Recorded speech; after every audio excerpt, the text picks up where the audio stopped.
We want to do three things in our presentation. The first one is to give you a little brief introduction to our partnership and the scale and innovation of achievements that we have implemented in recent years. Secondly, we want to tell you a story which illustrates that innovation in one particular project. And thirdly, we want to present to you service users who took part in the project. We haven't brought our service user with us because we didn't feel it appropriate to ask one person to represent the scale of the service user engagement across Cheshire East. But we hope very clearly that their voices will come through. Both in the questions and in the presentation. We are Cheshire Domestic Abuse Partnership, which is a strategic partnership that covers both two council areas. Clearly, up until April of last year, we were one Cheshire County Council, and we have split strategically, split operationally, but strategically, we are still one partnership until the end of March. And you can see from the slide that we put the experience and the practice that is delivered directly to service users right at the heart of that partnership. In terms of what we have achieved, the National Violence Against Women and Girls Strategy was launched in November around the themes of protection, prevention and provision. Those actually were already the headings of our strategy, which we have been implementing for the last 3 years. And what I wanted to show you just on 3 slides is what the government is recommending and what is already in place in Cheshire. One of the pieces of feedback that came through from your consideration of our bid was that innovation was part of what we did, but a lot of the things that we were doing could be found in other authorities, and that is true because we believe it is important to follow the best practice that is out there nationally, but we also believe the scale of the innovation in implementing that practice is extremely significant. And what I've done on the slides is to highlight in red the things that I think are truly innovative about the way Cheshire both implements best practice but also has contributed to the development of best practice. So the government is saying in relation to prevention, we should be doing those things, and this is what we have in place, both in Cheshire East and Cheshire West in Chester. Certainly our Safeguarding Children in Education team, which Chris leads here on the panel, we don't believe there is any other team like that in the country, and Chris has done a lot of national work and can talk more about that. In terms of provision, that's what the government says we should have, and this is what we have in place. And again, our partnering agreement, the local area agreement targets, not just the national one, but the local indicator is different.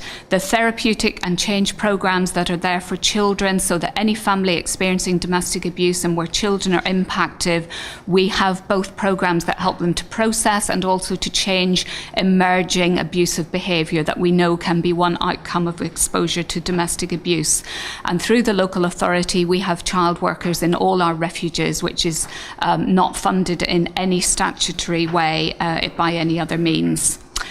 Thirdly, protection. We should have MARAC, which is Multi-Agency Risk Assessment Conferencing, IDVA, Independent Domestic Violence Advocacy, and the work with police. We have got a Domestic Abuse Family Safety Unit, which is housed in a police station, funded by partnership and employed through the local authority. So you can already see that there's a significant degree of partnership working there.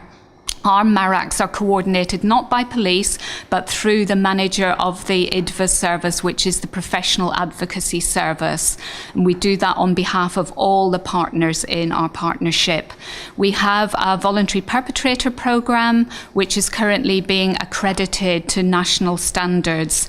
And for the last 12 years, our local authorities have funded the strategic post, which I now fill, which I think is a hugely significant contribution. So that's just to give you an idea of both the scale of what we have achieved, but also the ways in which that achievement is particularly innovative. And we want now to present to you one story, just taking one project of how that has been achieved. This artwork is a celebration. It celebrates the strength and support that families give one another in hard times.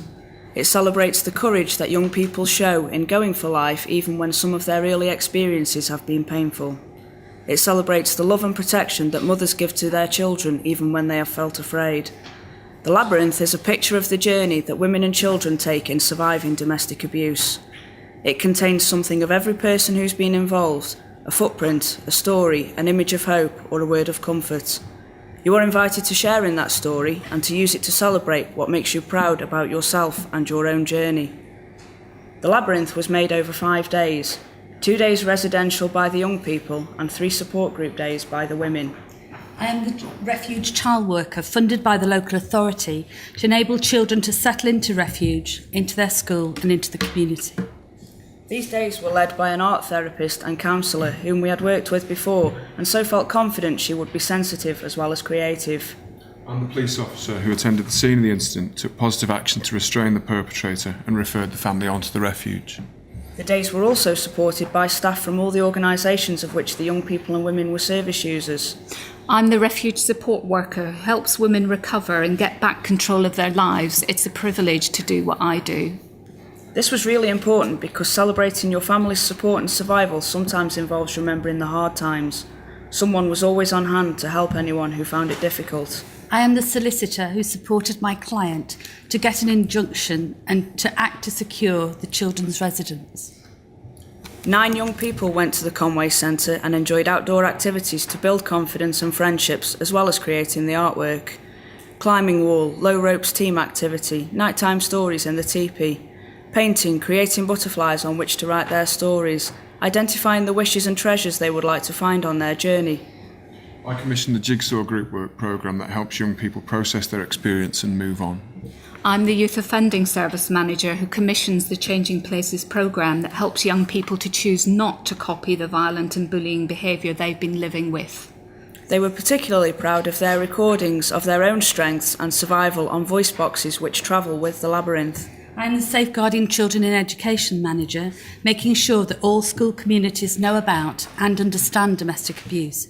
They get messages to the children about safe disclosure and support them when they do tell. The women met 3 times and, like the young people, spent some time getting to know each other.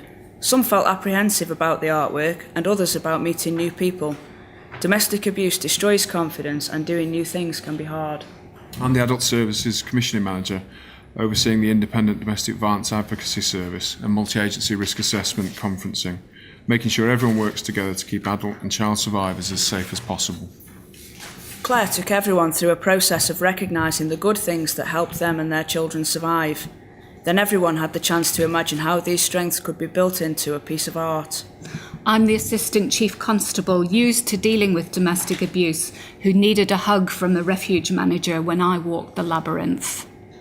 Domestic abuse is a form of adult bullying. Someone in a family pushes the others around, emotionally, physically, financially or sexually. It's about putting someone else down and controlling their life. I am the NSPCC Manager who assesses, risk manages and challenges men on Lifeline, our voluntary perpetrator programme. I'm the Criminal Justice Board Chair. I launched the domestic abuse strategy and chaired Out of the Shadows, making sure our sector listens to what victims are saying about what it's like on the receiving end of our services. It can result in physical injury and emotional damage both for the adult who is being harmed and for children too, who often feel afraid, anxious and very alone. I'm the Assistant Chief Probation Officer who's been on the partnership from the beginning, making sure that holding offenders to account is more than an aspiration.